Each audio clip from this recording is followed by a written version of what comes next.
প্রিয় ছাত্রছাত্রী, আজকে আমি দুটো স্ট্রেট লাইনের মধ্যবর্তী অ্যাঙ্গেল কিভাবে নির্ণয় করতে হয় সেটা আমি দেখাবো। তোমরা একটু লক্ষ্য করো ভালো করে। ধরে নেই দুটো স্ট্রেট লাইন, একটা ইকুয়েশন হলো x minus x1 by a1 equals to y minus y1 by b1 equals to z minus z1 by c1। একটা স্ট্রেট লাইন, যে স্ট্রেট লাইনটা কিনা x1 y1 z1 বিন্দুগামী, x1 y1 z1 বিন্দুগামী, আর straight লাইনটার dr হলো a1 b1 c1, এটা হলো dr straight লাইনটা। আর একটা straight line নিই x minus x2 by a2 equals to y minus y2 by b2 equals to z minus z2 by c2। এটা আরেকটা straight line নিয়েছি, যে স্ট্রেট লাইনটা x2 y2 z2 বিন্দুগামী, আর dr হলো a2 b2 c2, এটা হলো এই স্ট্রেট লাইনটা dr। এবার আমরা এই দুটো স্ট্রেট লাইনের মধ্যবর্তী অ্যাঙ্গেল কিভাবে নির্ণয় করব সেটা দেখি। ধরি এই একটা স্ট্রেট লাইন,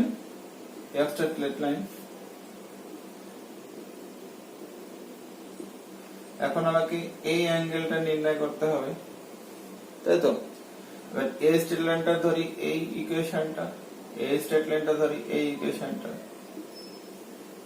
এখন দেখো, লক্ষ্য করো যে এই স্ট্রেট লাইনটা যদি এই স্ট্রেট লাইনটা হয় তার dr হলো a1 b1 c1, আর এই স্ট্রেট লাইনটা তার dr হলো a2 b2 c2। এবার দুটো স্ট্রেট লাইনের মধ্যবর্তী কোণ ওই দুটো স্ট্রেট লাইনের প্যারালাল ভেক্টরের মধ্যবর্তী কোণ একই হবে। তাই এই যে স্ট্রেট লাইনটা আছে সেই স্ট্রেট লাইনটার প্যারালাল ভেক্টর আমি এই রূপে একটা ভেক্টর নিলাম, যেটাকে আমি m1 নাম দিয়ে ডিনোট করলাম। এরকম ভাবে এই যে স্ট্রেট লাইনটা আছে সেই স্ট্রেট লাইনের প্যারালাল একটা ভেক্টর নিলাম, সেটাকে আমি m2 দ্বারা ডিনোট করলাম। এর যে মধ্যবর্তী অ্যাঙ্গেল সেই অ্যাঙ্গেলটাও থিটা হবে। এবার m1 আমরা কি করে নির্ণয় করতে পারবো? যেহেতু এই যে সরলরেখাটা, প্রথম যে সরলরেখাটা তার dr হলো a1 b1 c1, তাহলে আমি m1 কে লিখতে পারবো এরকম ভাবে যে a1i plus b1j plus c1k। ওকে, একই রকম ভাবে m2 কে আমরা লিখতে পারবো a2i plus b2j plus c2k। ঠিক আছে, অর্থাৎ এই সরলরেখাটার dr যেহেতু a1 b1 c1, তাহলে ওই সরলরেখার সমান্তরাল যে ভেক্টর পাবো সেটা হবে m1, সেটা হবে a1i plus b1j plus c1k, যেখানে i j k হলো কি না একক ভেক্টর তিনটে অক্ষ বরাবর। একই রকম ভাবে m2 যে ভেক্টরটা সেটা হলো দ্বিতীয় যে সরলরেখা তার সমান্তরাল ভেক্টর, যে সরলরেখার dr হলো a2 b2 c2, তাহলে সেই ভেক্টরটাকে আমি a2i plus b2j plus c2 আকারে প্রকাশ করতে পারলাম। এই দুটো ভেক্টরের মধ্যবর্তী কোণ আমরা কিভাবে নির্ণয় করব? না এদের আমরা ডট প্রোডাক্ট করে নির্ণয় করতে পারবো। ঠিক আছে, এখন m1 dot m2 equals to mod m1 mod m2 cos theta হয়, তাহলে সেখান থেকে আমরা বলতে পারবো cos theta equals to m1 dot m2 by mod m1 mod m2। Okay, but m1 আর m2 যদি আমরা ডট করি তাহলে কি m1 m2 ডট করলে a1 into a2 হবে। a1 এর সঙ্গে যদি a2i যদি ডট করা হয় তাহলে i ডট 1 হয়, তাহলে a1 a2 হবে। এটার সঙ্গে এটা যখন ডট করব তাহলে a1 b2 R i j dot 0 হয়, তাহলে a1 a2 হবে, b1 b2 হবে প্লাস c1 c2 হবে উপরে m1 আর m2 যদি আমরা ডট করি। আর নিচে কি হবে? Root over of a1 square plus b1 square plus c1 square into root over of a2 square plus b2 square plus c2 square.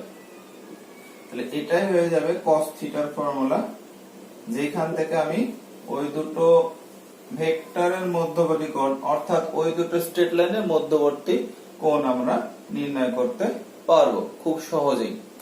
এবার একটু বলে রেখে এখানে যে অ্যাকচুয়ালি থিটা কস থিটার ক্ষেত্রে থিটাটা আমরা সূক্ষ্ম কোণটাই নির্ণয় করব। অনেক ক্ষেত্রে স্থূল কোণও আসতে পারে, সেই ক্ষেত্রে এই যে পার্টটা দেখতে পাচ্ছি আমরা, সেই পার্টটা নেগেটিভ আসবে। সেই ক্ষেত্রে আমরা পাই মাইনাস থিটা করে নিয়ে সূক্ষ্ম কোণটা বের করতে পারি, অথবা যে কস থিটার মানটা হলো সেটাকে যদি আমরা সবসময় ধনাত্মক করে নিই, মডুলাস করে নিয়ে দিয়ে যদি আমরা থিটাটা নির্ণয় করি, সেই ক্ষেত্রে সবসময় সূক্ষ্ম কোণটি পাবো। এবার দেখো, লক্ষ্য করো যে আমরা দেখতে পাচ্ছি যে শুধুমাত্র ডিআর যদি আমার জানা থাকে দুটো সরলরেখা, তাহলে তাদের মধ্যবর্তী কোণ আমরা ইজিলি নির্ণয় করতে পারবো। এখন এই দুটো সরলরেখা মধ্যবর্তী কোণ কত ডিগ্রি হবে সেটা এই সূত্র থেকে পারবো। অর্থাৎ এখান থেকে আমরা এটাও বলতে পারবো যে দুটো সরলরেখা পরস্পর লম্ব হবে কিনা। যদি থিটার মান π/2 হয়, তাহলে cos থিটা সমান cos π/2 সমান কত হবে? 0 হবে। সেই ক্ষেত্রে কি হবে? পরস্পর লম্ব হবে সরলরেখা দ্বয়, তখন কি হবে? এই পার্টটা 0 হবে। তার মানে উপরে যে পার্টটা আছে অর্থাৎ a1 a2 plus b1 b2 plus c1 c2 0 হবে। ওকে, আবার যদি ওই দুটো সরলরেখার মধ্যবর্তী কোণ 0 হয়, অর্থাৎ সরলরেখা দুটো যদি সমান্তরাল হয় বা কোইনসাইড হয়, সেই ক্ষেত্রে কি হবে? এই ভেক্টর দুটো কি হবে না সমান্তরাল হবে, অথবা কোইনসাইডও হতে পারে। সেই ক্ষেত্রে কি হবে? একটা ভেক্টরকে অপর ভেক্টর আকারে প্রকাশ করা যাবে, অর্থাৎ m1 λ m2 হবে। সেই ক্ষেত্রে কি হবে না যে ijk যে সহগগুলো আছে সেই সহগগুলো সমানুপাতিক হবে, অর্থাৎ a1/a2 b1/b2 c1/c2 হবে, এই ক্ষেত্রে ল্যামডা হয়ে যাবে, দেখতে পাচ্ছি। অর্থাৎ এইটা হলো দুটো সরলরেখার মধ্যবর্তী কোণ 0 ডিগ্রি হওয়া বা সমান্তরাল হয় সরলরেখা দুটো, আর এটা হলো দুটো সরলরেখা যদি পরস্পর লম্ব হয় তার শর্ত। তাহলে আমরা এখানে দুটো শর্ত পেলাম। এখানে কি সরলরেখা দ্বয় কি হবে? পরস্পর লম্ব। আর এটা ক্ষেত্রে কি হবে? সরলরেখা পরস্পর সমান্তরাল, অর্থাৎ সমান্তরাল হওয়া শর্ত। সমান্তরাল হওয়া শর্ত হলো এটা। তাহলে আমরা মনে রাখবো এটা, এবং এটা দিয়ে আমরা কোণও নির্ণয় করতে পারবো এই সূত্র থেকে। দুটো সরলরেখা পরস্পর সমান্তরাল কিনা সেটাও বলতে পারবো, দুটো সরলরেখা পরস্পর লম্ব কিনা সেটাও আমরা বলতে পারবো। ঠিক আছে, এবারে যদি এইরূপ হয় যে ভেক্টর ইকুয়েশন দেওয়া আছে r a1 plus lambda b1, একটা স্ট্রেট লাইন ভেক্টর ইকুয়েশন দেওয়া আছে যেটা কিনা a1 বিন্দুগামী, a1 একটা পজিশন ভেক্টর, কোন বিন্দুর পজিশন ভেক্টর, এবং b1 ভেক্টরের সমান্তরাল। আর একটা স্ট্রেট লাইন আছে a2 প্লাস tb2। এই স্ট্রেট লাইনটা হলো একটা বিন্দুগামী যার পজিশন ভেক্টর হলো a2 এবং একটা ভেক্টরের সমান্তরাল যেটা কিনা b2। এই ক্ষেত্রে আমরা কিভাবে মধ্যবর্তী কোণ নির্ণয় করবো সরলরেখা দুটোর? এখানে তো আমরা পেয়েই গেছি দুটো ভেক্টর b1 b2।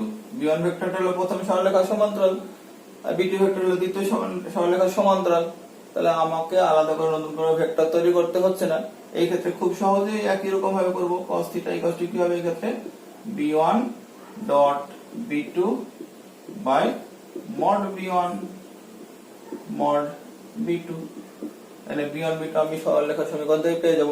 এইখান থেকে আমরা খুব সহজেই কোণটা নির্ণয় করতে পারবো।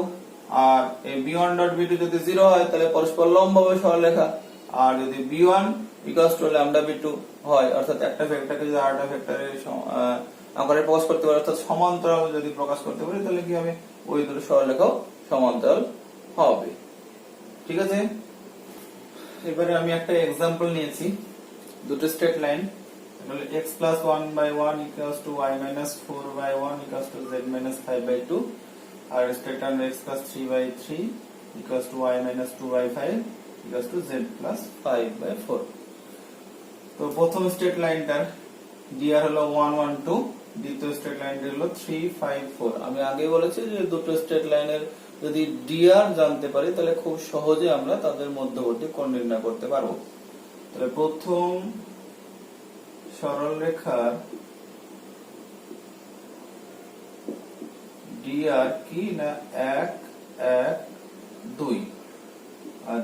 দ্বিতীয় সরল রেখার ডিআর হলো 3, 5, 4।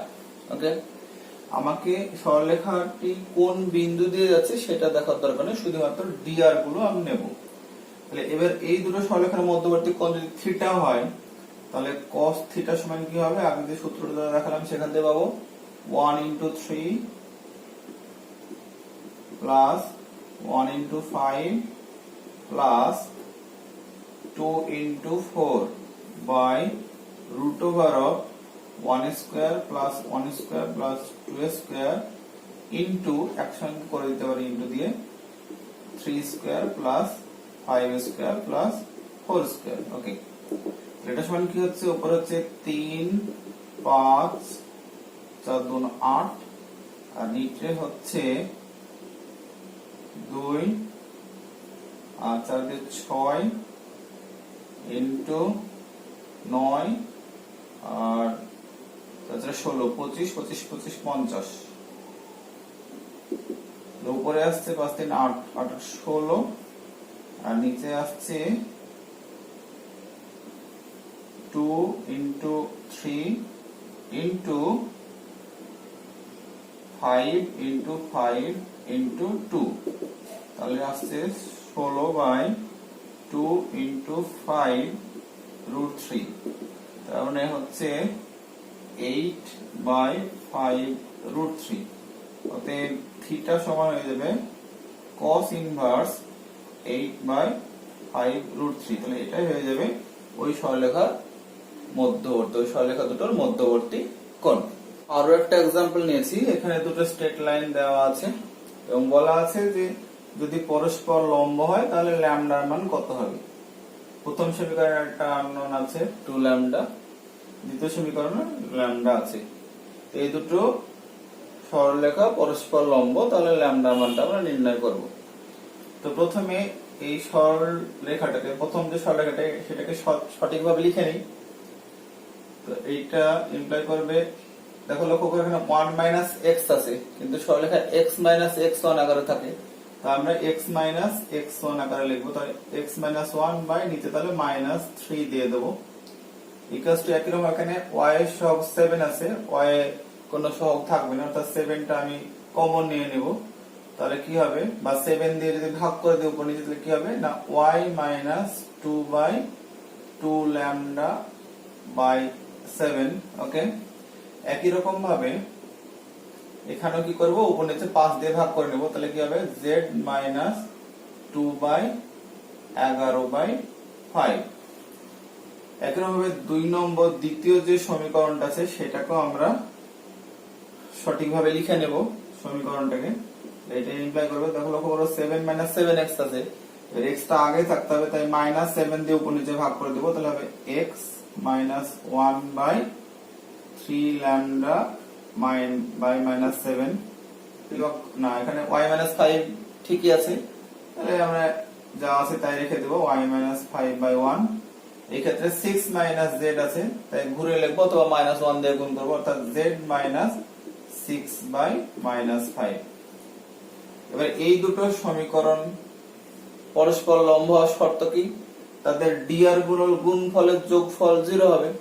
আমরা জানি দুটো সরলরেখা পরস্পর লম্ব হওয়ার শর্ত হলো a1 a2 plus b1 b2 plus c1 c2 equal to 0, যেখানে a1 b1 c1 হলো প্রথম সরলরেখার ডিআর আর a2 b2 c2 হলো দ্বিতীয় সরলরেখার ডিআর।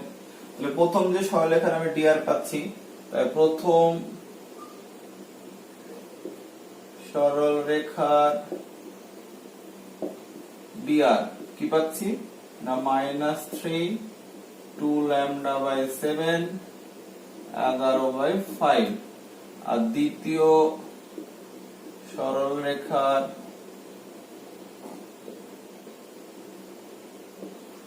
ডিআর কি পাবো না মাইনাস 3 ল্যামডা বাই 7 1 মাইনাস 5। এবার এই দুটো সরলরেখার মধ্যবর্তী কোণ 90 ডিগ্রি, যেহেতু পরস্পর লম্ব বলা আছে, তাহলে কি হবে, আমরা এই শর্তটা ইউজ করব।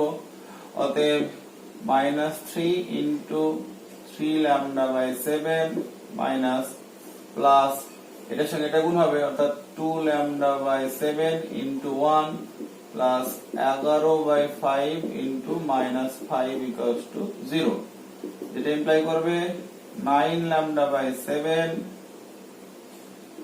Plus 2 lambda by 7 minus 11 equals to 0, যেটা ইমপ্লাই করবে 9 দিয়ে 11 11 ল্যামডা বাই 7 ইকুয়ালস টু 11, যেটা ইমপ্লাই করবে lambda equals to 7 into 11 by 11 মানে 7, অর্থাৎ ল্যামডা মানটা পেয়ে গেলাম 7, অর্থাৎ ল্যামডা মান 7 হলে পরে ওই দুটো সরলরেখা কি হবে, এই সরলরেখাটা এবং এই সরলরেখা পরস্পর লম্ব হবে। দেখো একটা एग्जांपल নিয়েছি, এবারে দুটো ভেক্টর ইকুয়েশন নিয়েছি স্ট্রেট লাইনের, এই দুটো সরলরেখার মধ্যবর্তী আমরা কোণ নির্ণয় করব। দেখো প্রথম যে সরলরেখাটা সেটা এই বিন্দুগামী এবং এই ভেক্টরের সমান্তরাল, দ্বিতীয় যে সরলরেখাটা সেটা এই বিন্দুগামী এবং এই ভেক্টরের সমান্তরাল। তা আমরা এই দুটো ভেক্টরের মধ্যবর্তী অ্যাঙ্গেল নির্ণয় করলে আমরা সরলরেখা দুটোর মধ্যবর্তী অ্যাঙ্গেল পেয়ে যাব। তাই আমরা এই দুটো ভেক্টরের মধ্যবর্তী অ্যাঙ্গেলটা নির্ণয় করি। আমি ধরে নিই b1 equals to i plus 2j plus 2k আর b2 ইকুয়ালস টু ধরে নিই 3i plus 2j plus 6k, and cos আমরা পেয়ে যাব cos থিটা সমান b1 dot b2 by mod b1 mod b2। ওকে, b1 ডট b2 হলো 1 ইনটু 3 প্লাস 4 প্লাস 12, নিচে হবে root over of 1 square plus 2 square plus 2 square, b1 এর মডুলাস b2 মডুলাস হলো 3 square plus 2 square plus 6 square, উপরে হয়ে যাচ্ছে 7 আর 12 19, আর নিচে হচ্ছে এখানে 9 আর এখানে হচ্ছে 9 আর 4 13 13 36 36 আর 13 49, তাহলে 19 বাই 3 সাথে 21, তাহলে cos থিটা সমান আমরা পেলাম 19 বাই 21, তাহলে থিটা সমান হলো cos ইনভার্স 19 বাই 21, তাহলে এটাই হয়ে যাবে ওই দুটো সরলরেখার মধ্যবর্তী কোণ। দেখো আরেকটা एग्जांपल নিয়েছি, এটা একটা স্ট্রেট লাইন, এটা একটা স্ট্রেট লাইন, এটা কিন্তু সিমেট্রিক আকারে নেই, তাই আমাদেরকে আগে সিমেট্রিক আকারে ফোকাস করে নিতে হবে। প্রশ্নটা হলো এরকম যে এই দুটো স্ট্রেট লাইন লম্ব হওয়ার শর্ত কি হবে সেটা নির্ণয় করতে হবে। তাহলে প্রথমে আমরা কি করব, এই স্ট্রেট লাইনটাকে আমরা সিমেট্রিক আকারে ফোকাস করে নেব, তারপরে লম্ব হওয়ার শর্ত ইউজ করে আমরা লম্ব হওয়ার শর্ত নির্ণয় করতে পারবো। এখন দেখি কিভাবে করতে পারি এটাকে সিমেট্রিক ফর্মে। দেখো এখানে y = x b আছে, z = cx d, উভয় পক্ষ থেকে যদি x সমান করে নিই তাহলে আমরা সিমেট্রিক আকারে প্রকাশ করতে পারবো। দেখো লক্ষ্য করে এখানে y - b = ax হয়, যেটা ইমপ্লাই করবে y - b / a = x, আর এইখান থেকে z = cx d আছে, তাহলে z মাইনাস d = cx হচ্ছে, তাহলে z - d / c = x হচ্ছে।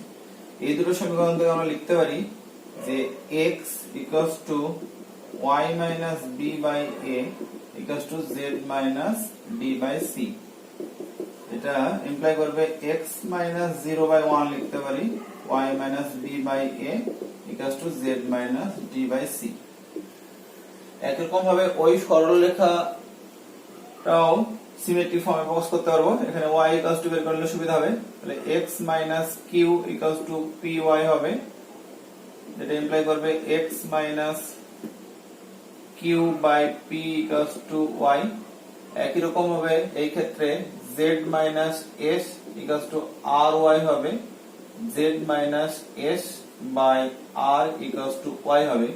এই দুটো থেকে একসঙ্গে পাবো x - q / p = y = z - s / r, যেটা ইমপ্লাই করবে x - q / p = y - 0/1 = z - s / r। দেখো লক্ষ্য করো দুটো সরলরেখা একদম সিমেট্রিক আকারে প্রকাশ হয়ে গেছে। এবারে এই দুটো সরলরেখার মধ্যবর্তী কোণ 90 ডিগ্রি হওয়ার শর্ত কি হবে না, তাদের যে ডিআর আছে সেই ডিআর গুলোর গুণফলের যোগফল 0 হবে, অর্থাৎ ওই দুটো সরলরেখার লম্ব হওয়ার শর্ত হবে কি 1 into P plus A into 1 plus C into R equals to 0। এটা ইমপ্লাই করবে a plus P plus C R equals to 0। তাহলে এটাই হলো ওই দুটো সরলরেখা পরস্পর লম্ব হওয়ার শর্ত।